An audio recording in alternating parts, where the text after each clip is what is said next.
ನಮಸ್ಕಾರ ಸ್ನೇಹಿತರೆ, ನಿಮಗೆಲ್ಲ ಮಮತಾ ಡಿಸೈನ್ಸ್ಗೆ ಸ್ವಾಗತ. ನಾನು ಮಮತಾ ಶಂಕರಿ.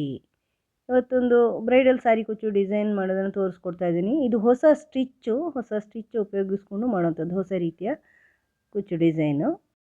ಸ್ಟಿಚ್ ಸುಲಭ ಇದೆ, ತುಂಬ ಚೆನ್ನಾಗಿದೆ. ಡಬಲ್ ಕ್ರೋಶೆ ಥರ ಇದೆ, ನೋಡೋದಕ್ಕೆ ಚೆನ್ನಾಗಿದೆ. ಇದಕ್ಕೆ ಫಸ್ಟ್ ದಾರ ಲಾಕ್ ಮಾಡ್ಕೊಡೋಣ. ಡಬಲ್ ಲಾಕ್ ಮಾಡಿ ಸೇರಿಸ್ಕೊಡ್ತಾ ಇದ್ದೀನಿ ಯಾವಾಗಿನ ಹಾಗೆ. 2 ಸಿಂಗಲ್ ಕ್ರೋಶೆ ಹತ್ರ ಹಾಕ್ಕೊಂಡು ಸೇರಿಸ್ಕೊಂಡಿದ್ದೀನಿ. ಇದಾದಮೇಲೆ 3 ಚೈನ್ ಮಾಡಿ ಬಟ್ಟೆಗೆ ಲಾಕ್ ಮಾಡ್ತಾಯಿದ್ದೀನಿ. ಅಳತೆ ನೋಡಿಕೊಂಡು ಮತ್ತೆ 3 ಚೈನು ಬಟ್ಟೆಗೆ ಲಾಕು, ಮತ್ತೆ 3 ಚೈನು, 1 2 3 ಅಳತೆ ನೋಡಿಕೊಂಡು ಬಟ್ಟೆಗೆ ಲಾಕ್ ಮಾಡ್ಕೊಳ್ಳಿ. 3 ಸಾರಿ 3 ಚೈನ್ ಹಾಕಿ ಬಟ್ಟೆಗೆ ಲಾಕ್ ಮಾಡಿದ್ದೀನಿ. ಇದು ಡಬಲ್ ಆರ್ಚ್ ಕುಚ್ಚು ಬೇಸು ನಾನು ಯಾವಾಗಲೂ ಮಾಡೋದು. ಡಬಲ್ ಆರ್ಚಿಗೆ ಇದೇ ಮಾಡೋದು. ಅಂದರೆ 2 ಸಾರಿ ಆರ್ಚ್ ಹಾಕ್ತೀವಲ್ವ, ಒಂದು ಸಾರಿ ಆರ್ಚ್ ಹಾಕಿ ಮಾಡಿ ಆದಮೇಲೆ ಅದರ ಮೇಲೆ ಇನ್ನೊಂದು ಮಾಡ್ತೀವಲ್ವ, ಆ ಥರದ ಡಬಲ್ ಆರ್ಚಿಗೆ ಯಾವ ಬೇಸ್ ಮಾಡ್ತೀನಿ ಎಲ್ಲ ಡಿಸೈನ್ಗೂ ನಾನು ಇದೇ ಬೇಸ್ ಮಾಡೋದು. ನೀವು ನೋಡಿರ್ಬೋದು, ಇದರಲ್ಲಿ ಯಾವುದೇ ಕನ್ಫ್ಯೂಷನ್ ಇಲ್ಲ. ಈಗ ದೊಡ್ಡ ಬೀಡ್ ತೊಗೊಂಡು ಬೀಡ್ ಲಾಕ್ ಮಾಡಿ ಎಲ್ಲಿಗೆ ಬರುತ್ತೆ ಅಂತ ನೋಡಿಕೊಂಡು ಸೇರಿಸ್ಕೊಂಡಿದ್ದೀನಿ. ಈಗ 5 ಸಾರಿ 3 ಚೈನು, ಫಸ್ಟಿಗೆ ಮತ್ತು ಎಂಡಿಗೆ, ಸ್ಟಾರ್ಟಿಂಗ್ ಮತ್ತು ಎಂಡಿಗೆ 3 ಸಾರಿ 3 ಚೈನು, ಮತ್ತು ಬೀಡ್ ಹಾಕಿ ಮಧ್ಯದಲ್ಲೆಲ್ಲ 5 ಸಾರಿ 3 ಚೈನು. ಬೀಡ್ ಹಾಕಿ 5 ಸಾರಿ 3 ಚೈನ್ ಮಾಡಿ, ಮತ್ತೆ ಬೀಡ್ ಹಾಕಿ 5 ಸಾರಿ 3 ಚೈನ್ ಮಾಡಿ, ಮತ್ತೆ ಬೀಡ್ ಹಾಕಿ, ಈ ಥರ ಎಂಡ್ವರೆಗೂ ಮಾಡ್ಕೊಳ್ಳಿ. ಕೊನೆಯಲ್ಲಿ ಮಾತ್ರ 3 ಸಾರಿ ಮಾಡಿ ಸ್ಟಾಪ್ ಮಾಡ್ಕೋಬೇಕು. ಈಗ ಮತ್ತೆ ಬೀಡ್ ಸೇರಿಸ್ತಾ ಇದ್ದೀನಿ, ಲಾಕ್ ಮಾಡ್ತಾಯಿದ್ದೀನಿ. ಅದೇ ಥರ ಮುಂದುವರಿಸ್ಕೊಂಡು ಹೋಗಿದ್ದೀನಿ. ಪೂರ್ತಿ ಸೀರೆಗೆ ಮಾಡ್ಕೊಳ್ಳಿ. ನಾನಿಲ್ಲಿ ಸ್ಯಾಂಪಲಲ್ಲಿ ಮಾಡಿದ್ದೀನಿ. ಪೂರ್ತಿ ಸೀರೆಗೆ ಮಾಡಿದಾಗ ಚೆನ್ನಾಗಿ ಕಾಣಿಸುತ್ತೆ. ಇದು ತುಂಬ ಸುಲಭ. ಈ ಬೇಸು ಯಾರಿಗೂ ಕನ್ಫ್ಯೂಸೇ ಆಗೋಲ್ಲ, ಬಿಗಿನರ್ಸ್ ಕೂಡ ಮಾಡ್ಕೋಬೋದು. 2 ಚೈನ್ ಹಾಕಿ ದಾರ ಕಟ್ ಮಾಡ್ತಾಯಿದ್ದೀನಿ. ಇಲ್ಲಿ ಮತ್ತೆ ಸ್ಟಾರ್ಟಿಂಗಿಂದ ಸೇರಿಸ್ಕೊಳ್ತಾ ಇದ್ದೀನಿ. ಲಾಕ್ನ ಒಳಗಡೆ ಸೇರಿಸ್ಕೊಂಡು ಲಾಕ್ ಮಾಡ್ತಾಯಿದ್ದೀನಿ. ಅದೇ ದಾರದಲ್ಲಿ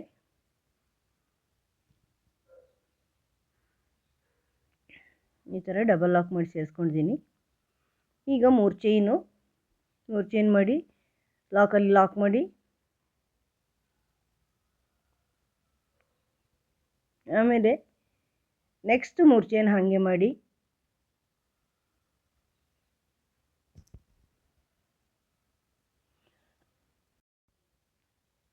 ಅದನ್ನು ಲಾಕಲ್ಲಿ ಲಾಕ್ ಮಾಡ್ಕೊಳ್ಳಿ. ಅದರ ಲಾಕಲ್ಲಿ ಈಗ ಇಲ್ಲಿಂದ ಬೀಡ್ನ ಬ್ಯಾಕ್ ಸೈಡ್ ದಾರ ಇರುತ್ತಲ್ವ, ಆ ದಾರದಲ್ಲಿ ಡಬಲ್ ಕ್ರೋಶೆ ಮಾಡ್ತಾಯಿದ್ದೀನಿ.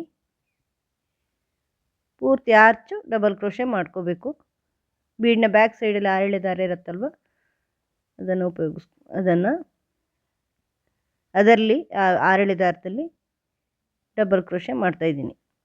ಕ್ರೋಶೆ ಹುಕ್ಕೆ ದಾರ ಸುಂದ್ಕೊಳ್ಳಿ, ಆ ದಾರದ ಒಳಗಿಂದ ದಾರ ತನ್ನಿ, ಮತ್ತು ಎರಡೊಂದು ಮಾಡ್ಕೊಳ್ಳಿ. ಪೂರ್ತಿ ಆರ್ಚ್ ಬೀಡ್ನ ಸುತ್ತಲೂ ಅದೇ ಮಾಡಬೇಕು. ಈ ಥರ ಮಾಡೋದ್ರಿಂದ ಒಂದು ಸ್ಟೆಪ್ ಸ್ಕಿಪ್ ಆಗುತ್ತೆ.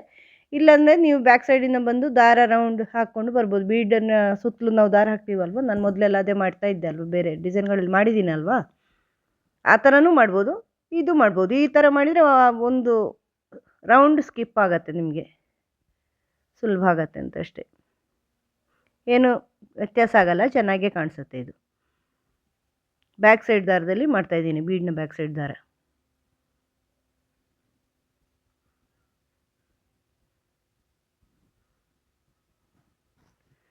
ಈಗ ಇದನ್ನು ನೋಡಿ ಆರ್ಚ್ ಮಾಡಿದ್ದೀನಿ ಡಬಲ್ ಕ್ರೋಶೆ ಹಾಕಿ.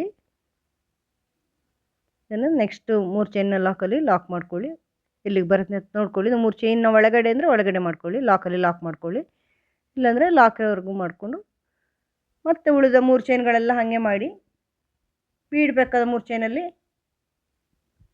3 ಚೈನಿಂದ ಮತ್ತೆ ಸ್ಟಾರ್ಟ್ ಮಾಡ್ಕೊಳ್ಳಿ ಆರ್ಚ್. ನಾರ್ಮಲಾಗಿ ಡಬಲ್ ಕ್ರೋಶೆ ಆರ್ಚ್ ನಾನೆಲ್ಲ ಡಿಸೈನ್ಗಳಲ್ಲಿ ತೋರಿಸ್ತೀನಿ, ಅದನ್ನು ಮಾಡ್ಕೊಳ್ಳಿ. ಈಗ ಇನ್ನೊಂದು ಕಲರ್ ದಾರ ಸೇರಿಸ್ಕೊಂಡಿದ್ದೀನಿ.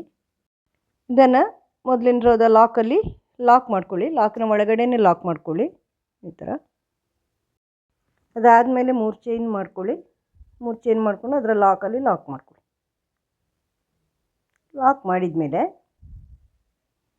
ನೆಕ್ಸ್ಟ್ 3 ಚೈನ್ ಇದೆಯಲ್ವ, ಅಲ್ಲಿ ಸಿಂಗಲ್ ಕ್ರೋಶೆ ಮಾಡ್ಕೊಳ್ಳಿ. 1 ಅಥವಾ 2 ನೀವು ಜಾಗ ಹೊಂದ್ಕೊಂಡು. ಈಗ ಈ ಡಬಲ್ ಕ್ರೋಶೆ ಆರ್ಚೆ ಇದೆಯಲ್ವಾ, ಇದರಲ್ಲಿ ಪ್ರತಿಯೊಂದು ಡಬಲ್ ಕ್ರೋಶೆ ಮೇಲೇನು ಫಸ್ಟ್ ಡಬಲ್ ಕ್ರೋಶೆ ಚೈನ್ ಮೇಲೆ ಈ ಥರ ದಾರ ತಗೊಂಬನ್ನಿ, ಡಬಲ್ ಕ್ರೋಶೆ ತಂದಂಗೆ ಮತ್ತೊಂದು ಸರಿ ಕ್ರೋಶೆ ಹುಕ್ ದಾರ ಸುತ್ತಕೊಂಡು ಇನ್ನೊಂದು ಸರಿ ಅದೇ ಜಾಗದಲ್ಲಿ ತನ್ನಿ. ಕೊನೆಯ ಹುಕ್ಕಲ್ಲಿರೋ ಲೂಪ್ ಒಂದು ಬಿಟ್ಟು ಬಾಕಿ ಉಳಿದ ಲೂಪನ್ನೆಲ್ಲ ಒಂದೇ ಮಾಡ್ಕೊಳ್ಳಿ. ಈ ಥರ ಮತ್ತೆರಡು ಲೂಪ್ ಉಳಿಯುತ್ತೆ, ಅವಾಗ ಅದನ್ನು ಒಂದೇ ಮಾಡ್ಕೋಬೇಕು. ನೋಡ್ಕೊಳ್ಳಿ ವಿಡಿಯೋ. ಈಗ ದಾರ ಸುತ್ತಕೊಳ್ಳಿ ಕ್ರೋಶೆ ಹುಕ್ಕಿಗೆ. ಈಗ ಯಾವ ಲೂಪ್ ನೀವು ಮಾಡಿದ್ದೀರಾ ಎಂಡ್ ಮಾಡಿದ್ದೀರಾ ಆ ಲೂಪಲ್ಲೇ ಇನ್ನೊಂದು ಸರಿ ದಾರ ತಗೊಂಬನ್ನಿ. ಈಗ 3 ಲೂಪ್ ಇದೆ ಕ್ರೋಶೆ ಹುಕ್ಕಲ್ಲಿ. ಮತ್ತೆ ದಾರ ತಗೊಂಡು ಅದರ ನೆಕ್ಸ್ಟ್ ಚೈನಲ್ಲಿ ಡಬಲ್ ಕ್ರೋಶೆ ಮೇಲೆ ದಾರ ತಗೊಂಬನ್ನಿ. 5 ಲೂಪ್ ಆಯಿತು. ಮೊದಲಿನ 4 ಲೂಪನ್ನು ಒಂದೇ ಮಾಡ್ಕೊಳ್ಳಿ. ಕ್ರೋಶೆ ಹುಕ್ಕಲ್ಲಿ 1 ಲೂಪ್ ಬಿಟ್ಕೊಳ್ಳಿ. ಈಗ 2 ಲೂಪ್ ಉಳೀತು ಕ್ರೋಶೆ ಹುಕ್ಕಿಗೆ. ದಾರ ತಗೊಂಡು ಅದನ್ನು ಒಂದು ಮಾಡಿ, ಮತ್ತೆ ದಾರ ಸುತ್ತಕೊಳ್ಳಿ. ನೀವು ಎಂಡ್ ಮಾಡಿದ್ದೀರಲ್ವ, ಈಗ ಸೆಕೆಂಡ್ ಚೈನಲ್ಲಿ ಅಲ್ಲಿಂದ ಸ್ಟಾರ್ಟ್ ಮಾಡಿ. 3 ಲೂಪ್ ಆಯಿತು. ಮತ್ತು ದಾರ ಸುತ್ತಕೊಂಡು ಅದರ ಮುಂದಿನ ಚೈನಲ್ಲಿ ತಗೊಂಬರಬೇಕು. ವಿಡಿಯೋ ನೋಡ್ಕೊಳ್ಳಿ, ಸ್ಲೋ ಮಾಡಿಕೊಂಡು ರಿಪೀಟ್ ಮಾಡಿಕೊಂಡು. ಫಸ್ಟ್ 4 ಲೂಪನ್ನು ಒಂದೇ ಮಾಡಿ ಮತ್ತೆ 2 ಒಂದೇ ಮಾಡ್ಕೋಬೇಕು. ನೋಡಿ, ದಾರ ತಗೊಳ್ಳಿ ಕ್ರೋಶೆ ಹುಕ್ಕಿಗೆ. ಈಗ ನೀವು ಲಾಸ್ಟಿಗೆ ಹಾಕಿದ್ದೀರಲ್ವ ಆ ಚೈನಲ್ಲೇ ತಗೊಂಬನ್ನಿ. 3 ಲೂಪ್ ಆಗತ್ತೆ. ಮತ್ತು ದಾರ ಸುತ್ತಕೊಂಡು ಮುಂದಿನ ಚೈನಲ್ಲಿ ತಗೊಂಬನ್ನಿ ದಾರ. 5 ಲೂಪ್ ಆಯಿತು. ಈಗ 4 ಒಂದು ಮಾಡಿ ಕೊನೆಯದೊಂದು ಬಿಟ್ಟು ಮತ್ತೆ ದಾರ ತಗೊಂಡು ಮತ್ತೆ 2 ಒಂದು ಮಾಡ್ಕೋಬೇಕು. ಮತ್ತು ದಾರ ಸುತ್ತಕೊಂಡು ಈಗ ಎಂಡ್ ಮಾಡಿದ್ದೀರಲ್ವ, ಲಾಸ್ಟಿಗೆ ಹಾಕಿದ್ದೀರಲ್ವ ಅದೇ ಚೈನಿಗೆ ಮತ್ತೆ ಹಾಕ್ಕೊಳ್ಳಿ. ಮತ್ತೆ ಮುಂದಿಂದಕ್ಕೆ ಹಾಕ್ಕೊಳ್ಳಿ. ಹಿಂದೆ ಬಂದು ಮುಂದೆ ಹೋಗೋದು. ಆ ಥರ 4 ಲೂಪ್ ಒಂದು ಮಾಡಿ ಮತ್ತೆ ಒಂದು ಮಾಡಬೇಕು. ದಾರ ಸುತ್ತಕೊಳ್ಳಿ. ಎಲ್ಲಿ ನೀವು ಎಂಡ್ ಮಾಡಿದ್ದೀರ ಲಾಸ್ಟಿಗೆ ಹಾಕಿದ್ದೀರ ಅದಲ್ಲೇ ವಾಪಸ್ ಹಾಕಿ ನೆಕ್ಸ್ಟು ದಾರ ಸುತ್ತಕೊಂಡು ಮುಂದಿನ ಚೈನಲ್ಲಿ ಹಾಕಿ.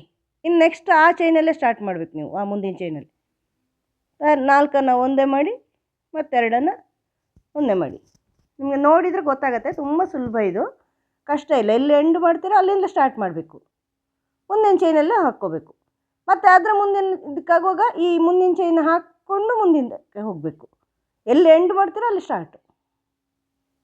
ನಿಮಗೆ ಮಾಡಿದರೆ ಗೊತ್ತಾಗತ್ತೆ. ಈ ಥರ ದಾರ ಸುತ್ತಕೊಳ್ಳಿ. ಈಗ ಲಾಸ್ಟಿಗೆ ಹಾಕಿದ್ದೀರಲ್ವ ಅದೇ ಚೈನಲ್ಲಿ ಮತ್ತೆ ಹಾಕ್ಕೊಳ್ಳಿ.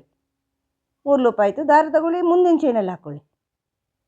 ಮತ್ತು ದಾರ ತಗೊಂಡು ಆ 4 ಒಂದು ಮಾಡಿ ಮತ್ತೆ 2 ಒಂದು ಮಾಡಿ. ಈಗ ಮಿಡ್ಲಿಗೆ ಬಂದಿದ್ದೀನಿ ನಾನು. ಎಷ್ಟು ಡಬಲ್ ಕ್ರೋಶೆ ಹಾಕಿದೀವೋ ಅದರ ಮಿಡ್ಲಿನ ಡಬಲ್ ಕ್ರೋಶೆಯಲ್ಲಿ, ಅಂದರೆ ಮೊದಲಿನ ರೌಂಡ್ ಪಿಂಕಲ್ಲಿ ಒಂದು ಎಷ್ಟು ಡಬಲ್ ಕ್ರೋಶೆ ಹಾಕಿದೀವೋ 15 ಹಾಕಿದರೆ 7ರಲ್ಲಿ ಆ ಥರ ಮಿಡ್ಲಲ್ಲಿ ನೀವು ಬೀಡ್ ಹಾಕ್ಕೋಬೇಕು. ಒಂದು ಬೀಡ್ ಸೇರಿಸ್ಕೊಂಡಿದ್ದೀನಿ. ಮತ್ತು ಕಂಟಿನ್ಯೂ ಮಾಡ್ಕೊಳ್ಳಿ. ದಾರ ಸುತ್ತಕೊಳ್ಳಿ. ಎಲ್ಲಿ ಎಂಡ್ ಮಾಡಿದರೆ ಅಲ್ಲೇ ಸ್ಟಾರ್ಟ್ ಮಾಡ್ಕೊಳ್ಳಿ. ಮತ್ತು ಮುಂದಿನದರಲ್ಲಿ ಹೋಗಿ. ಈಗ 4 ಲೂಪನ್ನು ಒಂದು ಮಾಡಿ ಮತ್ತೆ 2 ಒಂದು ಮಾಡಿ. ಇದೇ ಥರ ದಾರ ಸುತ್ತಕೊಳ್ಳಿ. ಆ ಎಂಡಿಂದಲೇ ಸ್ಟಾರ್ಟ್ ಮಾಡ್ಕೊಳ್ಳಿ. ಮತ್ತು ದಾರ ಸುತ್ತಕೊಂಡು ಅದರ ಮುಂದಿನ ಚೈನಲ್ಲಿ ದಾರ ತಗೊಂಬನ್ನಿ. 4 ಒಂದೇ ಮಾಡಿ. 5 ಲೂಪ್ ಆಗುತ್ತೆ ಕ್ರೋಶೆ ಹುಕ್ಕಲ್ಲಿ. 4 ಮಾತ್ರ ಒಂದೇ ಮಾಡ್ಕೋಬೇಕು. 2 ಉಳಿಯುತ್ತೆ. ಮತ್ತು 2 ಒಂದೇ ಮಾಡ್ಕೋಬೇಕು. ಈ ಥರ ಮಾಡಬೇಕು. ಆಗ ಈ ಸ್ಟಿಚ್ಚಿನ ಒಂದು ಟೆಕ್ಸ್ಚರು ತುಂಬ ಚೆನ್ನಾಗಿ ಕಾಣಿಸುತ್ತೆ ಸ್ನೇಹಿತರೆ. ಜಡೆ ಥರ ಬರುತ್ತೆ, ಒಂಥರ ಚೆನ್ನಾಗಿ ಬರುತ್ತೆ. ನೀವು ನೋಡಿ, ಹತ್ತಿರದಿಂದ ಗೊತ್ತಾಗತ್ತೆ. ನೀವು ಮಾಡಿ ನೋಡಿ, ಒಂದು ಸೀರೆಗೆ ತುಂಬ ಚೆನ್ನಾಗಿ ಕಾಣಿಸುತ್ತೆ. ನಾನಿಲ್ಲಿ ಸ್ಯಾಂಪಲಲ್ಲಿ ಮಾಡಿದ್ದೀನಿ. ಬೇಕಾದ್ರೆ ನೀವು ಒಂದು ಸಾರಿ ಸ್ಯಾಂಪಲಲ್ಲಿ ಮಾಡಿಬಿಟ್ಟು ಆಮೇಲೆ ಸೀರೆಯಲ್ಲಿ ಮಾಡಿ, ಬೇಕಾದ್ರೆ ನಿಮ್ಗೆ ಗೊತ್ತಾಗೋಕ್ಕೆ ತುಂಬ ಚೆನ್ನಾಗಿ ಕಾಣಿಸುತ್ತೆ. ಅಗತ್ಯ ಇಲ್ಲ. ಟೆಕ್ಸ್ಚರ್ ತುಂಬ ಚೆನ್ನಾಗಿದೆ. ಇದನ್ನು ನೆಕ್ಸ್ಟ್ 3 ಚೈನಲ್ಲಿ ಅದನ್ನು ಲಾಕ್ ಮಾಡ್ಕೊಳ್ಳಿ. ಅದೇ ಥರ ಮುಂದುವರ್ಸ್ಕೊಂಡು ಹೋಗಿ. ಚೈನ್ಗಳೆಲ್ಲ ಮಾಡಿಕೊಂಡು 3 ಚೈನು ನೆಕ್ಸ್ಟ್ 3 ಚೈನ್ ಮಾಡಿಕೊಂಡು ಅದರ ಮುಂದಿನದಲ್ಲಿ ಈಗ ಸ್ಟಾರ್ಟಿಂಗಲ್ಲಿ ಹೆಂಗೆ ಮಾಡಿದರೆ ಹಾಗೆ ಮಾಡ್ಕೊಳ್ಳಿ. ತುಂಬ ಸುಲಭ ಇದು. ಎಲ್ಲಿ ಎಂಡ್ ಮಾಡ್ತೀರೋ ಅಲ್ಲಿಂದ ಸ್ಟಾರ್ಟ್ ಮಾಡಬೇಕಷ್ಟೇ. ಡಬಲ್ ಕ್ರೋಶೆನೇ ಒಂಥರ ಪಫಿನ ಥರ ಇದೆ. ತುಂಬ ಚೆನ್ನಾಗಿ ಕಾಣಿಸುತ್ತೆ ಸೀರೆ ಸ್ನೇಹಿತರೆ. ಇದು ಸ್ಟಿಚ್ಚಿನ ಟೆಕ್ಸ್ಚರ್ ಬೇರೆ ರೀತಿ ಇರುತ್ತೆ. ಡಿಸೈನು ಬರೀ ಸ್ಟಿಚ್ ನೋಡಿದರೆ ಗೊತ್ತಾಗುತ್ತೆ ನಿಮಗೆ. ಹೊಸ ಸ್ಟಿಚ್ ಇದು. ನೀವು ಮಾಡಿ ನೋಡಿ, ನಿಮಗೂ ಇಷ್ಟ ಆಗುತ್ತೆ. ಈ ಡಿಸೈನ್ ಹೆಂಗೆ ಅನ್ನಿಸ್ತು, ಸ್ಟಿಚ್ ಹೆಂಗೆ ಅನ್ನಿಸ್ತು ಅಂತ ನಾನು ಕಮೆಂಟ್ ಮಾಡಿ ತಿಳಿಸಿ. ನಿಮಗೆ ವಿಡಿಯೋ ಇಷ್ಟ ಆದರೆ ಲೈಕ್ ಮಾಡಿ, ಶೇರ್ ಮಾಡಿ.